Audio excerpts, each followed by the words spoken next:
সুবীর বাবু, ভালো আছি। আপনি কেমন আছেন?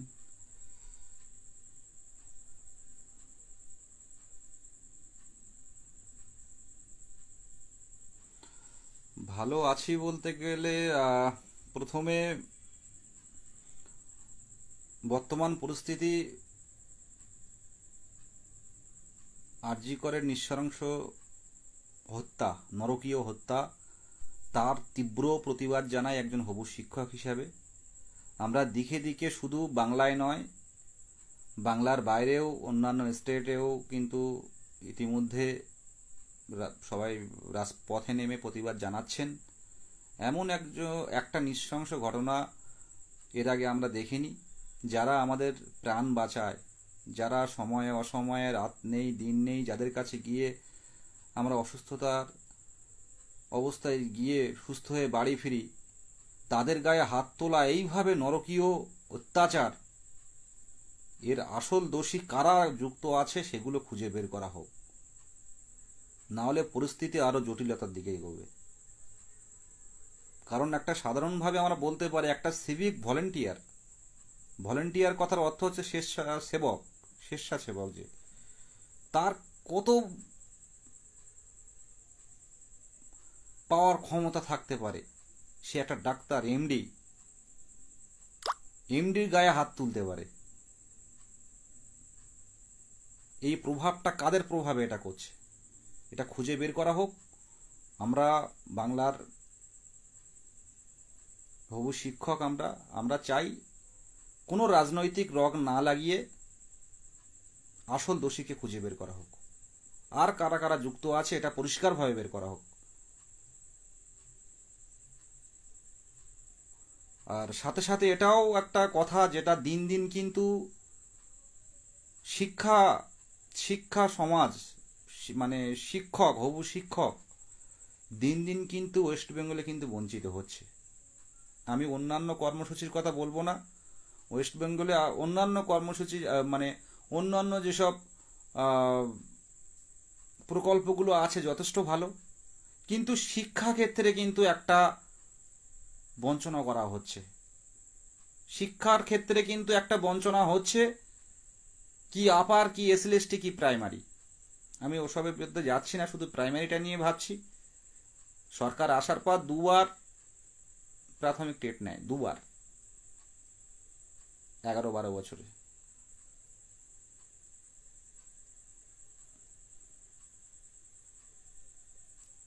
আজকে 2017 সাল, তার দীর্ঘ 5টা বছর রাজ্যে কোনো প্রাথমিক টেট নেয়নি। তখন রাজ্য সরকারের অ্যাডভোকেট পরিষ্কার জানিয়েছিল শুনানি চলাকালীন যে প্রাথমিক টেট নেওয়াটা বাধ্যতামূলক নয়, প্রাথমিক টেট নেওয়াটা ম্যান্ডেটরি নয়। আজকে ওনারাই আবার সেই একই, মানে সে কথা ভুলে এখন প্রত্যেকবার টেট নিচ্ছেন। ডিএলএড কলেজগুলো খুব সুন্দরভাবে পরীক্ষা হচ্ছে, ডিএলএড কলেজগুলো পাট পাট করে রেগুলারলি এক্সাম নিচ্ছে, কোনো সমস্যা নেই। কিন্তু আজকে যে টেটটা পুরোপুরি বঞ্চিত হয়ে রয়েছে পশ্চিমবঙ্গের ইতিহাসে, তাদের নিয়ম নোটিফিকেশনটা দরকার। আমি বলছি প্রত্যেকবার টেট নেওয়া হোক, টাইমলি ডিএলএড পরীক্ষা নেওয়া হোক। ডিএলএড তো আমাদের সময়, ডিএলএড এবছরের ডিএলএড 3 বছর পরে গিয়ে শেষ হতো, এখন তো টাইমলি হচ্ছে। পর্ষদ খুব ভালো কাজ করছে, এটা ঠিক, কিন্তু সাথে সাথে এটাও তো ভাবা উচিত যে 5টা বছর রাজ্যে আমরা টেট নেয়নি, কেউ টেট দিতে পারেনি। 2017 সালের লাস্ট টেটের নোটিফিকেশন আছে, সেখানে যারা ফর্ম ফিল আপ করেছিল ওই শেষ। তার দীর্ঘ 5 বছর পর 2022-এর ডিসেম্বর মাসে টেট হয়। 18-20 সেশন তারা 2017 সালে বসতে পারেনি, সুপ্রিম কোর্ট থেকে তারা বর্ডারে এসেছিল, তারা বসতে পারবে না। তো 18-20 সেশন, মানে 17 সালের টেট নোটিফিকেশনে তারা যুক্ত হতে পারেনি। তো তারা এই 22-এ 5 বছর অপেক্ষা করে 22-এ পাশ করলো। আজকে 2 বছর রেজাল্ট হাতে, এ দৌড়ে সে দৌড়ে, একবার কালীঘাট, একবার বিকাশ ভবন, একবার নবান্ন, একবার এপিসি ভবন, বারবার ডিপিএসসিতে যাওয়া হচ্ছে, বারবার পর্ষদ সভাপতির সাথে দেখা হচ্ছে। আমরা জানতে চাইছি যে এই বঞ্চনাটা যেদিন, মানে প্রত্যেকজন, এই 23 জেলার প্রত্যেকটা টেট কোয়ালিফাইড, এর যোগ্যতা প্রমাণ করেছে, তাদের বুকে কিন্তু অসন্তোষের দানা বাজছে। অসন্তোষের কালো মেঘ, কিউমুলো নিম্বাস বলতে পারেন। বেশি বৃষ্টিপাত হয় কোন মেঘে? Cumulo Nimbus. প্রত্যেকের বুকে কিউমুলো নিম্বাস কিন্তু তৈরি হচ্ছে। যেদিন বৃষ্টি আকারে ঝরে পড়বে না, সাথে সাধারণ মানুষরাও কিন্তু পথে নামবে। আজকে যতবার গলা চিৎকার করে বলছি, যে বধির শুনতে পায় না তাকে চিৎকার করে শোনাতে হয়। এতবার বলছি সমস্যাটা কোথায়, কোনো কর্ণপাত নেই। পথে নামতে হবে। 11 তারিখ, 21 তারিখ এবং 22শে আগস্ট, 21শে আগস্ট এবং 22শে আগস্ট কিন্তু 407 জন থার্ড ফেজে কিন্তু কমপ্লিট হয়ে যাচ্ছে। এরপরে কিন্তু আমাদের কথাটা ভাবতে হবে। কোনো পুজোর পরে না, কোনো পুজো না, পুজোর সাথে আমাদের মিলটা কোথায়? আমাদের নোটিফিকেশন চাই সেপ্টেম্বরে, নোটিফিকেশন চাই সেপ্টেম্বরে, যাতে নতুন করে যত ডিএলএড এক্সাম নিচ্ছে ভাববেন ততই কিন্তু আমাদের সাথে যুক্ত হচ্ছে নতুন করে টেট কোয়ালিফাই, যারা 22-এ পাস করেছিল, যারা পরে ট্রেনিং করছে, তারা কিন্তু যুক্ত হচ্ছে। পথে যদি না নামতে পারেন, চাকরির আশা করবেন না। আপার কত বছর লেগেছে ভাবুন তো।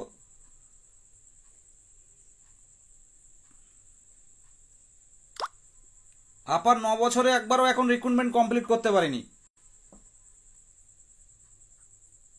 আমরা যদি নিজেকে যোগ্যতা প্রমাণ করার পরেও নিজেকে যদি মনে করেন যে বাড়ি বসে থাকলে ডেকে এনে চাকরি দেবে, সে ব্যাপারটা আলাদা। আমরা সরকার বিরোধী নয়, বারবার একটাই কথা প্রমাণ করেছি আমি বারবার, যে সরকার বিরোধী নয়। আমরা বাংলার একটা উত্তীর্ণ হয়েছি, আমরা ডিএলএড প্রশিক্ষণ প্রাপ্ত হয়েছি। আমরা একটাবার সুযোগ চাইছি। তা 5টা বছরে আর এদিকে 2 বছর, 7 বছর হতে গেল, তো বুকে আগুন জ্বলছে না, বুকে মেঘ জমছে না। এই মেঘ যেদিন বৃষ্টিপাত ঘটাবে, সেদিন কিন্তু এই বৃষ্টিপাত কিন্তু পুরো রাজপথে বৃষ্টির জলে রাজপথ ডুবে যাবে। তাই বলবো 35,000 ডিএলএড যারা আছেন, অপেক্ষায় থাকুন। 21 এবং 22 তারিখে থার্ড ফেজটা কমপ্লিট হচ্ছে। আমরা কোনো 5%, কোনো 10% বুঝি না। আমাদের নোটিফিকেশন চাই, নোটিফিকেশন চাই, নোটিফিকেশন চাই। নিজের কাছে প্রশ্ন করুন তো। আমার কাছে অনেক ফোন আসে সারাদিনে, অনেক ফোন ধরি, অনেক ফোন ধরতে পারি না, তার জন্য দুঃখিত। ধরা সম্ভব হয় না, রিসিভ করা সম্ভব হয় না। অনেক অনেক টেট কোয়ালিফাই যারা আছে, যারা অন্য কোনো কাজে যায়নি, অন্য কোনো কাজে যুক্ত হয়নি, অপেক্ষা ও ডিপ্রেশনে। প্রচুর প্রচুর হবু শিক্ষক শিক্ষিকারা ডিপ্রেশনে আছে, অবসাদে আছে। কথা হয় অনেকের সাথে।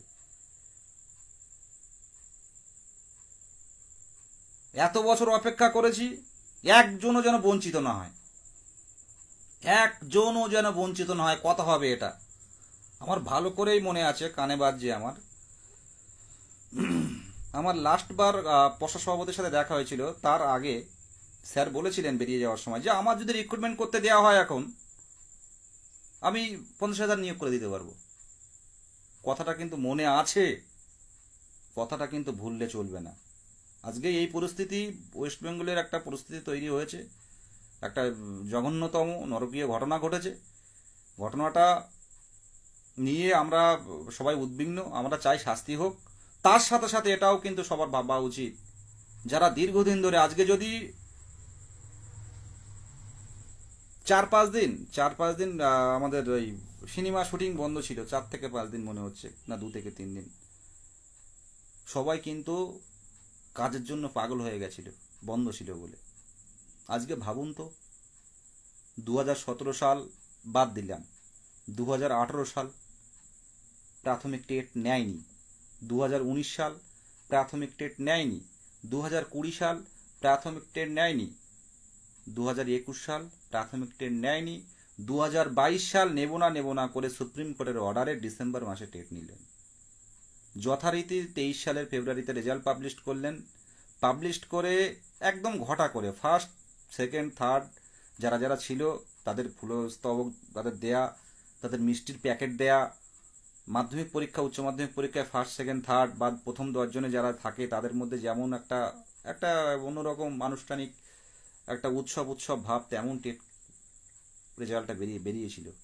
কেউ বসে থাকবে না বলে কথা দেওয়া হয়েছিল, কেউ বসে থাকবে না, বছরে 2 বার নিয়োগ হবে।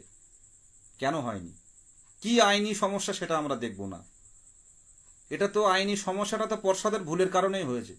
দেখুন না বিগত দিনের ব্যাপার, আমি এই পর্ষদ সভাপতির কথা বলছি না, পিছনের ব্যাপারগুলো দেখুন, জটিলতাটা কেন আসছে 20-22টা নিয়ে, 20-22টা নিয়ে জটিলতাটা কেন আসছে। এই ঘটনাটা তো আগে হয়েছিল, মানিকবাবুর আমলে তো হয়েছে সমস্যার সৃষ্টি।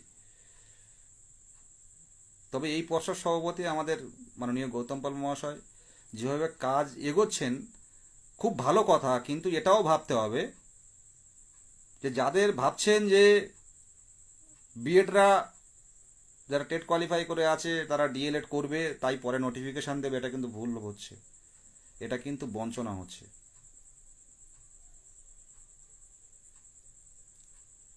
এই কারণেই বলছি আপনারা লাইভটা শেয়ার করুন।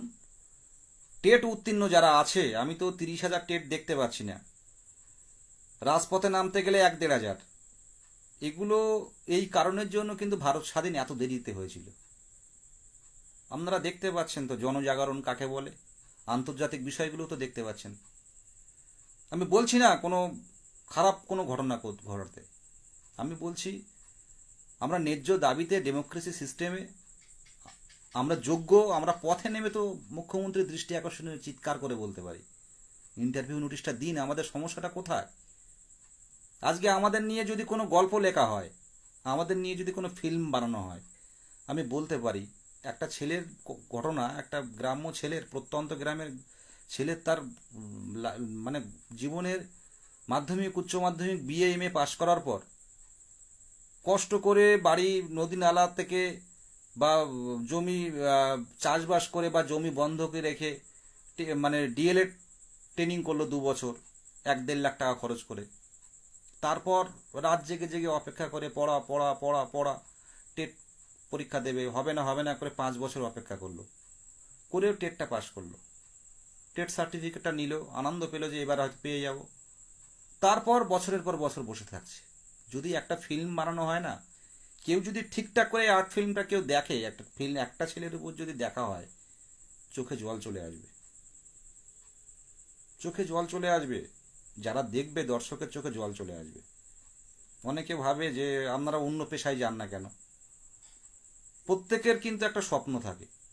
আর এমনই এক পর্যায়ে চলে এসেছি আমরা, যারা এই দীর্ঘ 5-7টা বছরে অপেক্ষা করে আছি, এখন মনে হয় যে এখন অন্য পেশায়, অন্য একটা বেসরকারি কাজে ঢুকবো, তো আবার যদি এর মধ্যে যদি আবার নোটিফিকেশান দেয়, তাহলে পড়াশুনো আছে, ইন্টারভিউয়ের পড়াশুনো পড়তে হবে, তাহলে কি হবে, এই ভেবে কিন্তু আমরা অন্য কোনো পেশায়ও ঢুকতে পারছি না। একটা টেট কোয়ালিফাইড পূর্ণ প্রশিক্ষিত হবু শিক্ষকের কাহিনী নিয়ে ফিল্ম বানানো হোক, চোখে জল আসবে। আজকে কিছু বলছি না বলে যেমন তেমন ভাবে চলতে পারে না। আজকে গণ আন্দোলন দেখিয়ে দিতে পারে বিপ্লবের পথ। দেখছেন তো আন্তর্জাতিক পরিস্থিতি, দেখছেন ভালো করে। বঞ্চনা তো তারও একটা সীমা থাকার দরকার। একটা কেন সমস্যাটা কোথায়? আমরা তো রাজপথে নামছি আনন্দ করে, এমন তো না রাজপথে নামতে চাইছি না। 35 থেকে 40,000 ডিএলএড আছে, সম্ভব। ত্রিপুরায় হচ্ছে, বিহারে হচ্ছে, হচ্ছে কি উড়িষ্যায় হচ্ছে, সেখানে টেট কোয়ালিফাই যারা সবার চাকরি হচ্ছে। আরে প্রাথমিক শিক্ষক, বেশি কিছু তো চাইনি, বেশি কিছু তো চাইনি আমরা। প্রাথমিক শিক্ষক, আমরা কোনো কোনো বিশাল কোনো বড় ফ্যামিলি বা বিশাল কোটিপতির বাড়ির কেউ নয় যারা প্রাথমিক শিক্ষকের স্বপ্ন নিয়ে যারা পড়াশুনো করে। বিহার পাচ্ছে, উড়িষ্যা পাচ্ছে, আপনার ত্রিপুরা পাচ্ছে। টেট কোয়ালিফাই মানে বিহারে চাকরি, এমনকি বাঙালিরাও অনেকে গিয়ে বিহারে চাকরি করছে। বিহারের মতো একটা গরিব রাজ্য, সেখানে প্রাথমিকে টেট কোয়ালিফাই মানে চাকরি।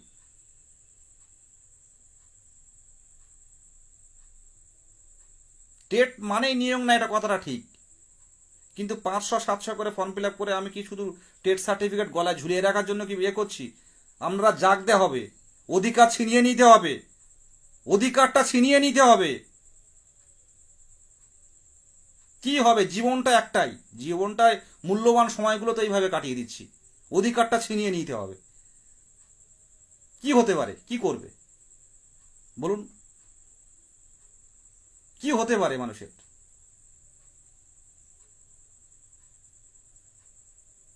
এক না এক তন্ত্র কিন্তু বেশি দিন চলে না,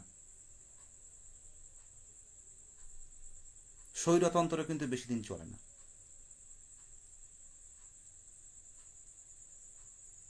ইতিহাস তার প্রমাণ। হয়তো ভাবছেন অনেকে যে এই পিছনে পড়ে থাকার কি কারণ। যারা এর ভুক্তভোগী তারা জানে, যারা আজ ভুক্তভোগী তারা জানে। আজকে যদি 22 স্টেটকে যদি আমরা যারা নেতৃত্ব দিই, একবার যদি বলে দিই পথে নামতে হবে কাল, আমি বলে দিচ্ছি কলকাতা রাস্তায় 5 জনের জমায়েত নেই, সেখানেও কিন্তু আমি 500 জন নেমে যেতে পারি। কিন্তু আমরা চাই না প্রশাসনের বিরোধিতা করতে, আমরা চাই না সরকারি বিরোধিতা করতে। কলকাতা পুলিশ আইন বেঁধে দিয়েছে যে এই রোডে যাওয়া যাবে না, যদি আমরা আন্দোলন করার চিন্তা ভাবনা করে আমরা নামতে পারি। কিন্তু আমরা প্রশাসন বিরোধী কোনোদিন হই না, আমরা পুলিশ বিরোধী হই না, কোনোদিন হয়নি আমরা পুলিশ বিরোধী। যেটা বলে সেটা মেনে চলি। কিন্তু আমাদের সমস্যাটা দিন দিন তো একটা সীমা আছে সবকিছু।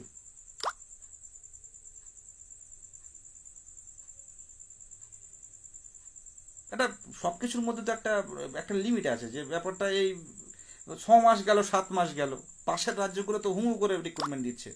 সো এইটুকু কথা বলবো যে এতদিন যখন ওয়েট করেছি আপনারা সবাই কিন্তু রেডি থাকবেন। যদি যতগুলো টেট কোয়ালিফাইড আছে 2014 সালের টেট এবং 2016 রিক্রুটমেন্ট, পূর্ণ প্রশিক্ষিত সবার চাকরি হয়েছিল, কেউ বসে ছিল না। যারা ট্রেন ছিল সবাই চাকরি পেয়েছিল 2014 সালে। তারপর নন ট্রেনদের ডেকেছিল। আমরা চাইছি যেহেতু আমরা সবাই ট্রেন, ডিএলএড পূর্ণ প্রশিক্ষিত, তাদেরকে সববার নিয়োগ দিতে হবে। আর কলকাতার রাজপথে আন্দোলন হবে না, প্রাথমিক নিয়ে আর কোনো আন্দোলন হবে না। পরিষ্কারভাবে এর আগেও জানিয়ে দিয়ে এসছি পর্ষদে, আবারও বারে বারে বলছি, আপনারা নিজের জায়গা ঠিক থাকুন। আমাদের 50,000 ভ্যাকান্সি দিতে হবে, পরিষ্কার কথা, 50,000 ভ্যাকান্সি দিতে হবে। আর যেটা অর্থ দপ্তরের কথা বলছি, অর্থ দপ্তর কেন দেবে না, মানে অর্থ দপ্তর কেন এটা ইস্যু করবে না? করতে তো হবে। দীর্ঘদিন ধরে বসে, মানে টেট কোয়ালিফাই যারা বসে রয়েছে দীর্ঘদিন ধরে, এটা যদি 10,000 10,000 15,000 করে নিয়োগ করা হতো, তাহলে এত কি বসে থাকতো? অর্থ দপ্তর অবশ্যই করতে হবে। এটা বিভিন্ন ক্ষেত্রে হচ্ছে, আমরা দেখতে পাচ্ছি, সেটা নিয়ে আমরা বিরোধিতা করব না। বারবার বলছি, প্রকল্প অনেক আছে, প্রকল্প ভালো প্রকল্প সব ঠিকঠাক আছে, কিন্তু শিক্ষা ক্ষেত্রে প্রাথমিক ক্ষেত্রে কিন্তু দেখতে হবে। 42,000 সেবার নিয়োগ হয়েছিল, পরপর করে অনেকেই নিয়োগ হয়েছে, কিন্তু এবারে কিন্তু 22দের কিন্তু নিয়োগটা সবার দিতে হবে। তার জন্য কিন্তু আপনারা তৈরি থাকুন। হয়তো আপনার ভালো স্কোর, আপনি ভাবছেন যে আমার 31-32, আমার কোনো চাপ নেই, রাজপথে নামবো না। এটা করবেন না। অনেকে যারা একাডেমিক অনেকের কম আছে, যারা পুরনো মাধ্যমিক উচ্চ মাধ্যমিক, 2014 টেটের ব্যাপারটাও আমরা জানি, 2017 টেটে কেমন কোশ্চেন এসেছিল আমরা জানি। অনেকে 1 নাম্বার, অনেকে 2 নাম্বার, অনেকে 3 নাম্বারের জন্য কোয়ালিফাই করতে পারেনি, 1 নাম্বার দিয়ে কোয়ালিফাই হয়নি। কি হবে? যারা করেছিল সবাই চাকরি পেয়ে গেছে বা যাচ্ছে। তো তারা 2022-এ কোয়ালিফাই করেছে, স্কোরটা অনেকটাই কম। যারা 2017-র টেট কোয়ালিফাইড এবং এই 2022-এর রিক্রুটমেন্টে যারা চাকরি পাচ্ছে, এদের স্কোরগুলো দেখবেন তো ভালো করে, আর আমাদের 22-এর স্কোরগুলো দেখবেন। 22 টেট কোয়ালিফাই যারা, অনেক হাই স্কোর, ওদের স্কোরটা দেখবেন অনেকটা কম।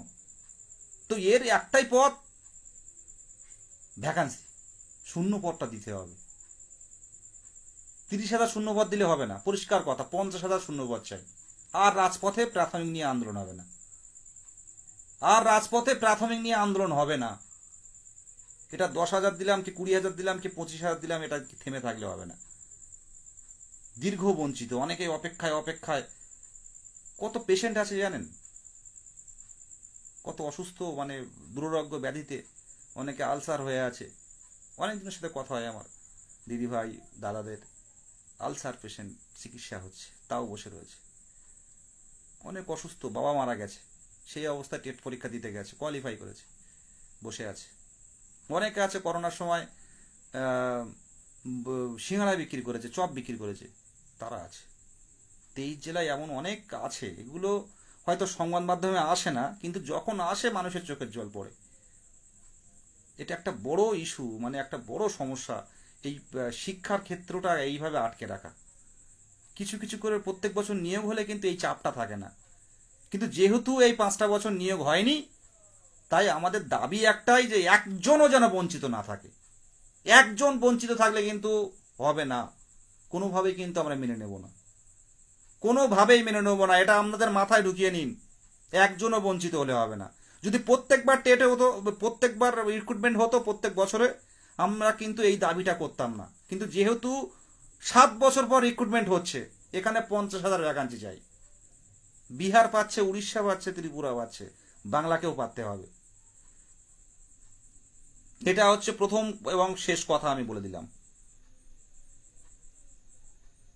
একদম, we want justice by state. এটা বাই স্টেটের নিয়ে যদি কোনো, আবারও বলছি, কোনো ফিল্ম করা হয়, তো বোঝা যাবে যে এই ফিল্মটা কতটা করুণ হবে, কতটা ট্র্যাজেডি হবে। এটা মাথায় রাখবেন। আমাদের দেখছেন না মাননীয় মুখ্যমন্ত্রী এমন নয়, কিন্তু মাননীয় মুখ্যমন্ত্রী কিন্তু আমাদের দেখছেন। অনেক মুখপাত্রের সাথেও কিন্তু কথা বলেছে আমাদের বিষয়টা, এবং ফোন করছি দেখা করার জন্য বিভিন্নভাবে। আমরা তো মানে সহযোগিতার পক্ষে আছি যে আমাদের বিষয়টা দেখা হোক। আমরা বিরোধী কোনো রাজনৈতিক কোনো দল নয়, কোনো রাজনৈতিক দল নয়। আমরা আছি বলেই সরকার আছে, সরকার বিরোধী নয়। রাজপথে নেমে আমরা চিৎকার করি আমাদের মুখ্যমন্ত্রীর দৃষ্টি আকর্ষণের জন্য। অনেক হয়তো ভুল বোঝে ব্যাপারগুলো দেখে।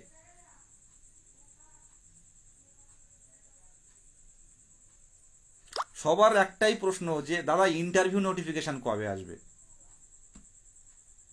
একটাই প্রশ্ন। এইরকম সারাদিন আমার মিনিমাম প্রচুর ফোন আসে, ঠিকঠাক বলা যায় না, ইন্টারভিউ নোটিফিকেশন কবে আসবে। এর উত্তর আপাতত আমার কাছে এখন নেই। তবে 21 তারিখ এবং 22শে আগস্ট এই থার্ড ফেজটা কমপ্লিট হোক। আমাদের লক্ষ্য সেপ্টেম্বর মাসে কিন্তু নোটিফিকেশন আনতে হবে। 20-22টা কোনো সমস্যা না, এমনকি থার্ড ফেজটাও কোনো সমস্যা না, আমি বলে দিচ্ছি। থার্ড ফেজটাও কোনো সমস্যা না। পর্ষদ যদি ভাবে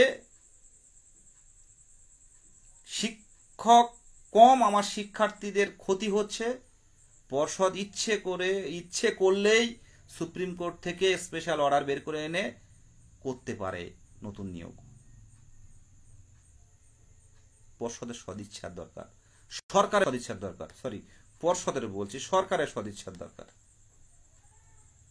সেদিন তো দেখলেন মাননীয় শিক্ষামন্ত্রীর সাথে তো এর আগে অনেকবার কথা হয়েছে। মুখ্যমন্ত্রী গ্রিন সিগন্যাল দিলে আমি নিয়োগ দেব, আমি প্রস্তুত, কোনো কোর্ট কেস হবে না। এটা সত্যি। পর্ষদ যেভাবে এগোচ্ছে, পর্ষদ যেভাবে কাজ করছে, আগামী দিনে কোর্ট কেসের সম্ভাবনাটা অনেকটা কমে আসবে। কিন্তু আমাদের তো এখন পেটে খিদে, আমাদের দরকার। শিক্ষামন্ত্রী যেটা বললেন, মাননীয় ম্যাডাম, আমাদের মুখ্যমন্ত্রী গ্রিন সিগন্যাল দিলেই নিয়োগ করা হবে। তা গ্রিন সিগন্যালটা কবে আসবে, এটাই তো বড় প্রশ্ন। সেই জন্য বলছি, নিজের অধিকার ছিনিয়ে নিতে আসুন, সব টেট কোয়ালিফাইড একসাথে আসুন রাজপথে। 21-22টা দেরি করছি কারণ আমরা বারবারই বলছি আমরা সহযোগিতায় হাত বাড়াই। আমরা বারবার পর্ষদ সভাপতিকে সহযোগিতা করেছি, পুলিশের সহযোগিতা করেছি, বলেছিলেন ভোটের আগে আন্দোলন না করতে, আমরা করিনি। আমরা চাই না, আমরা কোনোভাবে খারাপভাবে আমরা কোনো কিছু উপস্থাপন করতে চাই না। আমরা শিক্ষক, এবং আমরা আন্দোলন করলে এখনো আমাদের রাজপথে নেমে যেতে পারি, কিন্তু আন্দোলনটা আমাদের লক্ষ্য নয়। পরিষ্কারভাবে বলছি, আন্দোলন করাটা কিন্তু আমাদের লক্ষ্য না, সরকারকে বিড়ম্বনা ফেলাটা কিন্তু আমাদের লক্ষ্য না। আমাদের লক্ষ্য একটাই, 50,000 ভ্যাকান্সি এবং সেপ্টেম্বরের নোটিফিকেশন, আর কোনো পথ নেই। এটা যদি কেউ মনে করে থাকেন, কেউ চ্যালেঞ্জ করে থাকেন যে 22 স্টেটকে আটকে রেখে আমি চেষ্টা করব 2024 সালের মার্চ এপ্রিল মাস নাগাদ আমরা নোটিফিকেশন দিতে, এটা কিন্তু ভুল ভাববেন। কেউ যদি চ্যালেঞ্জ করে 22 স্টেটের সাথে, এটা কিন্তু ভুল হবে। আমার কথাগুলো পরিষ্কার শুনবেন, স্পিডে হয়তো বলছি, কথাগুলো পরে মিলিয়ে নেবেন। কেউ যদি চ্যালেঞ্জ করে সরকারের সাথে, কোনো আধিকারিক যদি কেউ কিছু বলেন যে 22 স্টেটের নোটিফিকেশন দেওয়া হবে, ইন্টারভিউ নোটিফিকেশন 2024 সালের, এই 2025 সালের মার্চ এপ্রিল মাস নাগাদ, এটা কিন্তু ভুল হবে। 22 স্টেটটা কিন্তু অনেক সহ্য করেছে, অনেক সহ্য করেছে। আর একটা কথা বারে বারে শুনতে পাই যে নেট সেটে কি রিক্রুটমেন্ট হয়? তাহলে টেট পাস মানেই তো চাকরি না। আমি শুনেছি অনেকের কাছে, আধিকারিকের কাছে, যে নেট সেট মানেই তো চাকরি না। চাকরি পায় কি? বছরে 2বার করে নেট হয়, সেট হয়, চাকরি পায় কি? আমি এটাও বলতে চাই সাথে সাথে, বিগত দিনের ইতিহাস ঘাটলে, পশ্চিমবঙ্গের ইতিহাস ঘাটলে আমরা কি দেখতে পাই? একটা টেট থেকে 2বার নিয়োগ হচ্ছে। ওদিকে 42,000, তার পাট করে অনেক 10-12 হাজার হলো, তারপর আবার 16,500। একটা টেট থেকে আপনারা যদি 2বার নিয়োগ করে খালি করে দিতে পারেন, তাহলে দীর্ঘ 5-7 বছর বসে থাকা তাদের একটা বড় নিয়োগ কেন করবেন না? তাই বলবো, মানুষই পারে চেঞ্জ করতে, পরিবর্তন করতে। সম্ভব না? দেখুন বর্তমান পরিস্থিতি দেখুন, আন্তর্জাতিক পরিস্থিতি দেখুন। অধিকার ছিনিয়ে নিতে শিখুন। আর স্বার্থপরতার মতো যদি বাড়িতে বসে থাকতে পারেন, দেশ যেমন 200 বছর লেগেছিল, তেমন আমাদেরও সবে 7 বছর গেছে না, আরো 2 বছর বসে থাকুন। পরিষ্কারভাবে বলছি, 25 সালটা বসে থাকুন। 25 সালের লাস্ট নাগাদ নোটিফিকেশন পেয়ে যাবেন। ন্যায্য দাবি যোগ্যতা প্রমাণের পর বসে আছি আমরা, এটা ভাবুন। আর কোনোভাবেই 2022-এর কোনো অজুহাত কিন্তু আমরা দেখব না। 200 জনের মধ্যে লাস্ট নাম হচ্ছে চম্পা মাঝি ম্যাডাম, এবং পরের যে লিস্টটা দেখলাম 207 জনের মাথায় আছে মুরসিলিম আলী। এই মুরসিলিম আলী শেষ। এবার আমাদের কথা ভাবতে হবে, সরকারকে দেখাতে হবে এই 407 কমপ্লিট, 2022-এর 50,000 ভ্যাকান্সি দিয়ে নিয়োগ নোটিফিকেশন। আর যদি 50,000 না দেন, দেখবেন যে কতজন, আপনারা তো ভালো করেই জানেন পূর্ণ প্রশিক্ষিত ডিএলএড টেট কতজন আছে, টেট কোয়ালিফাইড, সেই মতো অনুযায়ী আপনারা মানে শূন্যপদ দেবেন। কিন্তু একজনও যেন মানে এর থেকে ডিপ্রাইভ না হয়। কথা হচ্ছে এইখানে, কারণ অনেক বছর ধরে বসে আছে। একজন যদি ডিপ্রাইভ হয়, তার মতো ডিপ্রেশন, তার মতো কষ্ট, এই দায় কে নেবে? আমি বিশেষ কিছু সোশ্যাল মিডিয়ার সামনে বলছি না, তবে এটুকু বলছি, অনেকেই কিন্তু আশায় বুক বেঁধে আছে, কোনো কাজে যাচ্ছে না, শুধু পড়াশুনো করছে।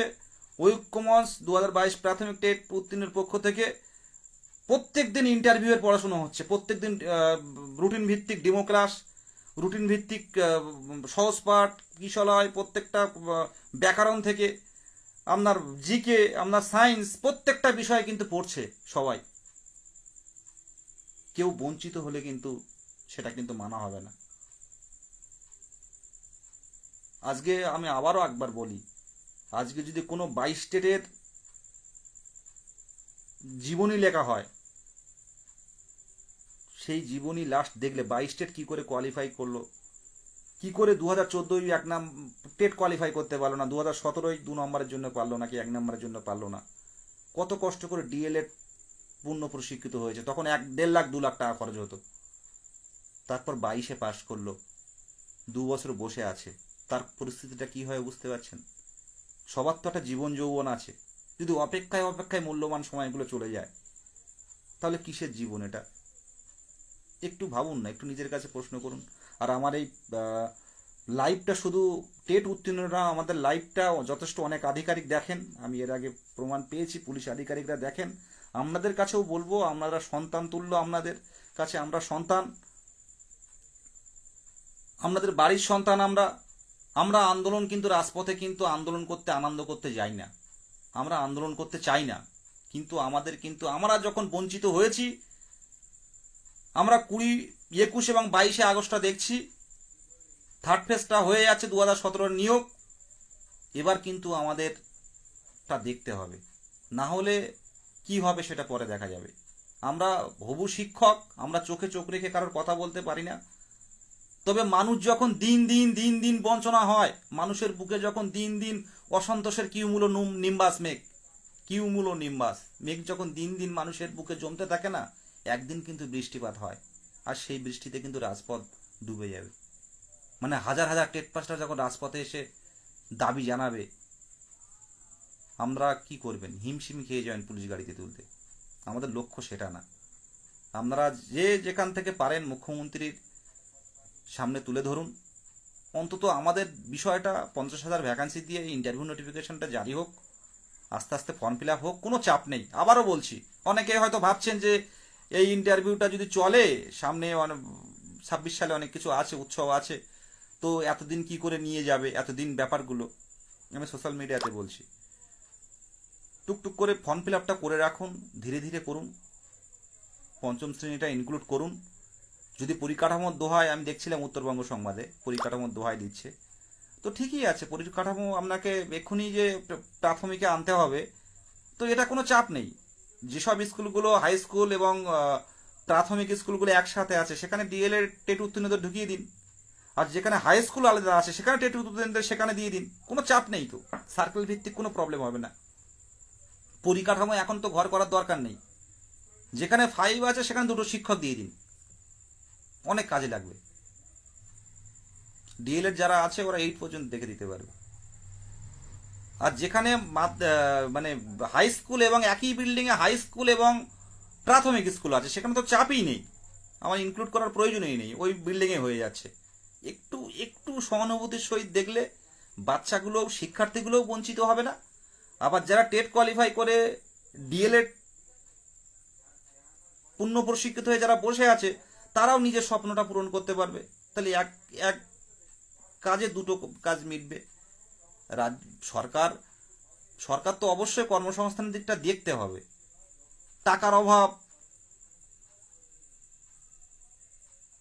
লক্ষ্মীর ভান্ডার দিচ্ছেন, খুব ভালো কথা, কিন্তু সাথে সাথে শিক্ষার দিকটাও তো দেখতে হবে। যদি আজকের বাচ্চা যদি ডিপ্রাইভ হয়, আজকের বাচ্চা যদি প্রকৃত শিক্ষা থেকে, গত শিক্ষা থেকে, যদি মনোবিজ্ঞান সম্মত শিক্ষা থেকে যদি বঞ্চিত হয়, আগামী দিনে সে কি করে রাষ্ট্রনায়ক হবে?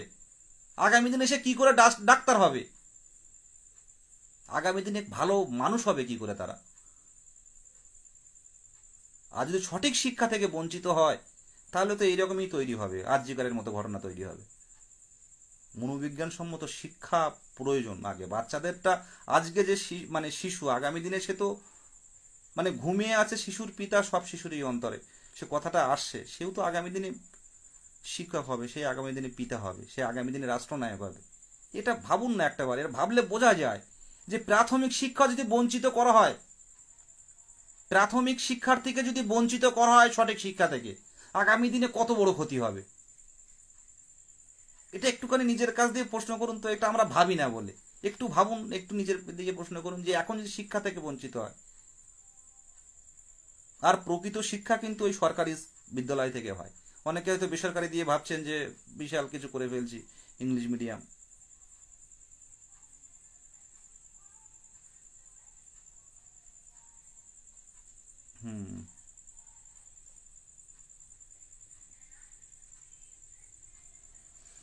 আবারও বলছি, আন্দোলনটা কিন্তু আমরা আনন্দের সহিত করি না, আন্দোলন করতে চাই না, আন্দোলন চাই না, আমরা নোটিফিকেশন চাই।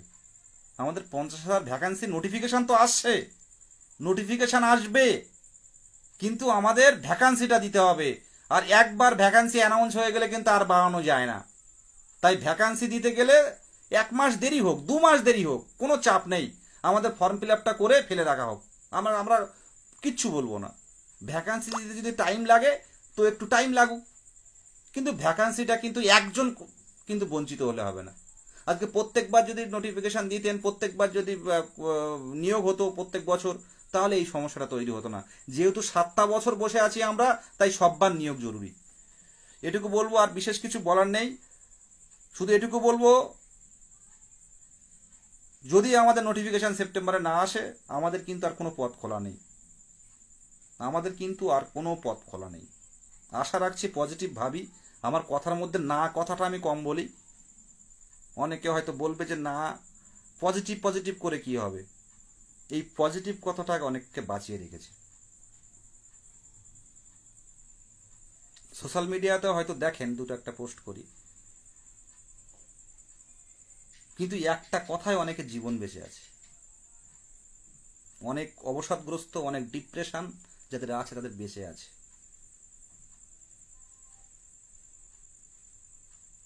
জায়গাটা দেখলে হয়তো মনে হয় লিড করি বলে হয়তো মনে করেন স্বাভাবিক ব্যাপার, কিন্তু এই জায়গাটা দিনের পর দিন সমস্যার, প্রত্যেকের সমস্যা শুনে শুনে নিজেও একটা সমস্যাগ্রস্ত মতো হয়ে গেছে। কিন্তু একটা কথা উপরে কিন্তু একটা মানুষের ভালো লাগা, পজিটিভ, সেজন্য পজিটিভ থাকতে হবে আমাদেরকে। আজকে যে ছেলেটা ডিপ্রেশনে আছে, আজ বাদে কালকে নোটিফিকেশন আসবে, দাদা এই মাসের শেষে কি আসবে, দাদা ওই মাসের প্রথমে কি আসতে পারে, দাদা খুব ডিপ্রেশন আছে দাদা, আর ভাল লাগছে না, কিচ্ছু ভাল লাগছে না, কোথাও বেরোতে পারছি না, তো তাকে আপনি কি বলবেন? বলবো যে 1 বছর পরে আসবে? এখন কেউ জানে না, অনেক ইউটিউবার অনেক কিছু লিখবে, এখনো পর্যন্ত কেউ কিছু জানে না। পরিষ্কারভাবে বলছি, কেউ কিছু জানে না। অনেকে বলবে এই আসলো বা এই নোটিফিকেশন আসবে। আর সাথে সাথে এটাও বলে রাখি, 23 স্টেটের রেজাল্ট আমরা কোনোভাবেই 23 স্টেটের রেজাল্ট চাই না। 23 স্টেট ওদের আলাদা রিক্রুটমেন্ট করুক, 22-এর আলাদা রিক্রুটমেন্ট করতে হবে। এখনো আমরা একই জায়গায় আছি। আমরা পশ্চিমবঙ্গের ইতিহাসে আমরা দেখেছি যে কোনো দুটো টেট নিয়ে একবার নিয়োগ করতে দেখিনি আমরা, যে একটা টেটে কোনোদিন নিয়োগ না করে নতুন টেটটা নেওয়া হয়েছে, নতুন টেট নিয়ে তাদের দুটো একসাথে নিয়োগ করেছে। এটা কিন্তু কোথাও কোনোদিন পশ্চিমবঙ্গের ইতিহাসে আমরা দেখিনি। তো আমরা একদম পরিষ্কারভাবে, একদম কঠোরভাবে আমরা প্রতিবাদ করছি যে 22-এর রিক্রুটমেন্টটা কিন্তু আলাদা করতে হবে। কাদের রেজাল্ট বের করবেন, কাদের এক্সাম নেবেন, কাদের টেট নেবেন, এ নিয়ে আমাদের কোনো মাথা ব্যথা নেই। রিক্রুটমেন্টটা কিন্তু আলাদা করতে হবে। এটার জন্য লড়ে আসছি, আপনারা দেখছেন ভালোভাবে। টেট কবে হলো, রেজাল্ট কবে বেরিয়েছে গত, আর এটা কবে বেরিয়েছে, আমি এই নিয়ে বিস্তারিত বলবো না, একটু মুখ ফসকে বলে ফেললাম।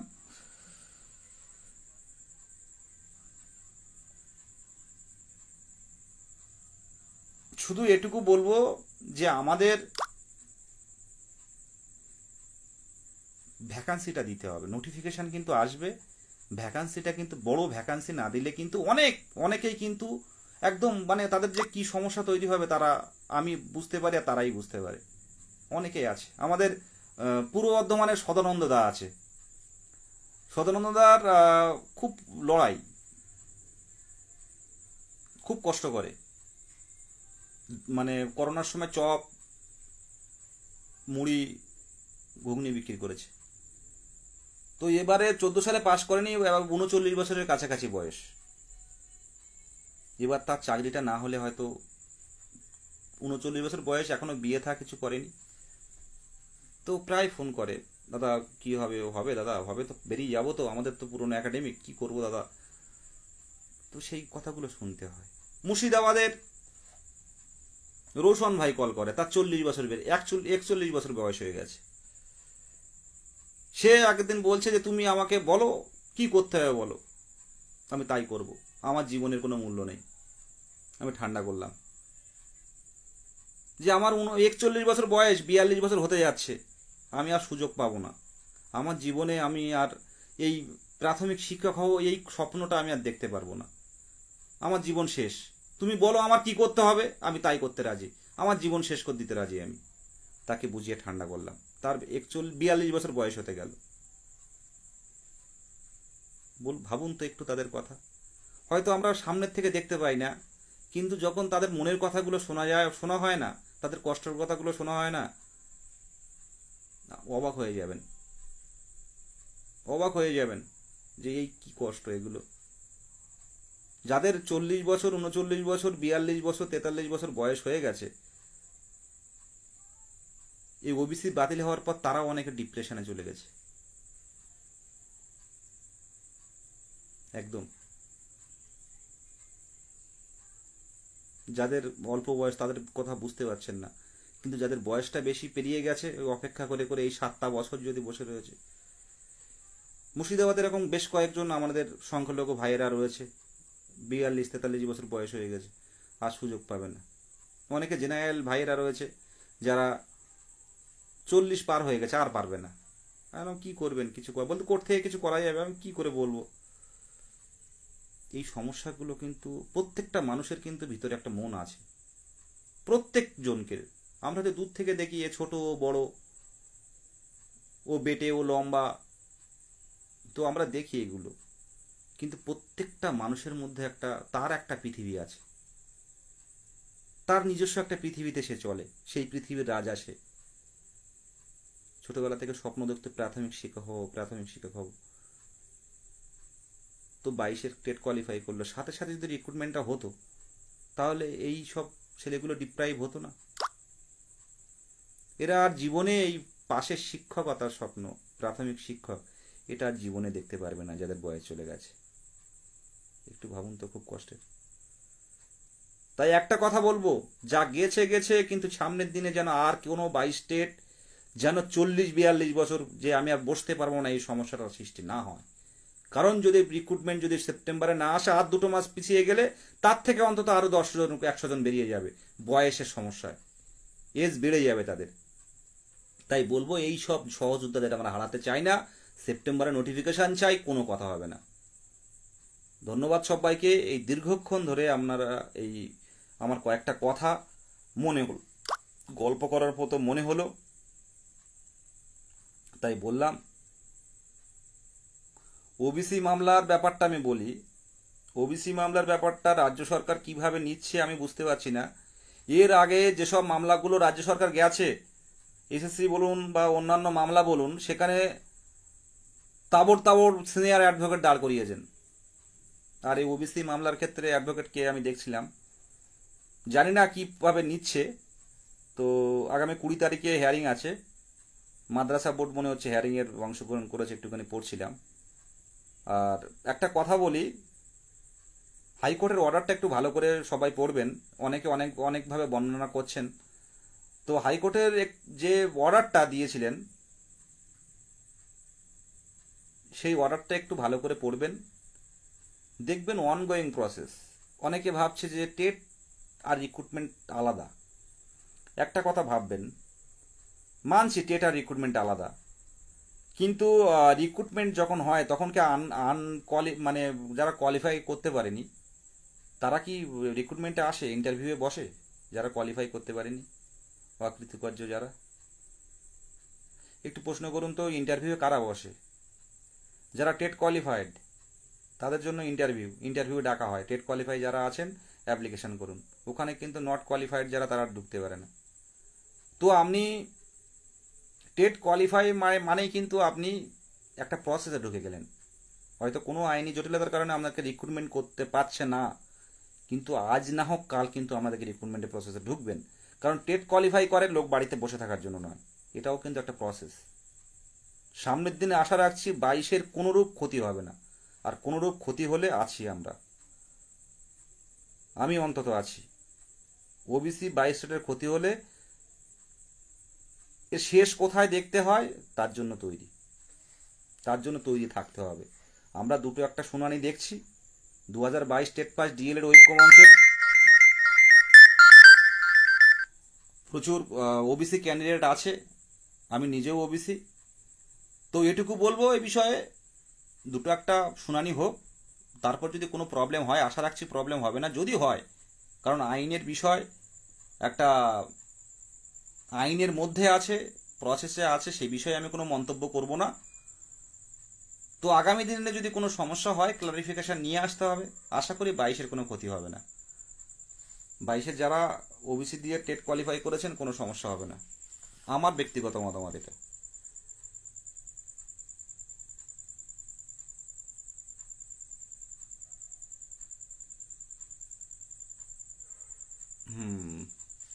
ঠিক আছে, ভালো থাকবেন সবাই।